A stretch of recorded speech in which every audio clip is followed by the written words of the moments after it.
உங்களுக்கும் ஞானிக்கு என்ன உறவுனா, உங்களுக்கு காலத்தை தெரியாது, அவருக்கு காலத்தை தெரியும்.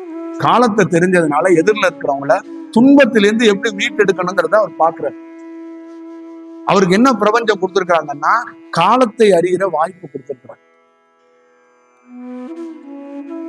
அப்ப அந்த காலத்தை அறியறதுனால ஒரு மனிதனை நோக்கி எவ்வளவு துன்பம் வருதோ அதை கொஞ்சம் சீர் பண்ணி அவனை பாதுகாப்பு பண்ணி அவனை வாழ வைக்க. இப்ப நாங்க எங்கேயுமே யாரையுமே கோடீஸ்வரர்லாம் ஆக்குறது. குபேரன் வருவார், 2 மூட்டை காசு தருவார், நீ இந்த பூஜை செய்யன்னு சொல்றது இல்லை.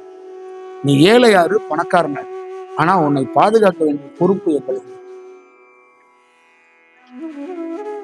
ஏன்னா அந்த கால சுழற்சியில நீ எங்கெங்கெல்லாம் என்னென்ன மாதிரி படணுமோ அதை படவிடாம உன்னை பாதுகாக்க வேண்டிய பொறுப்பு காலத்தை அறிஞ்சதுனால நீ சொல்லாமலே எங்களுக்கு தெரியும். அந்த வேலையை தான் நாங்க செய்யறோம். ஆனா அதுக்கு நிறைய வாய்ப்புகள் மக்கள் கொடுக்கறது. ஏன்னா அவங்க வெவ்வேறு மாதிரி மாறி போயிடும். புரியுதுங்களா? இதுதான் பிரச்சனை.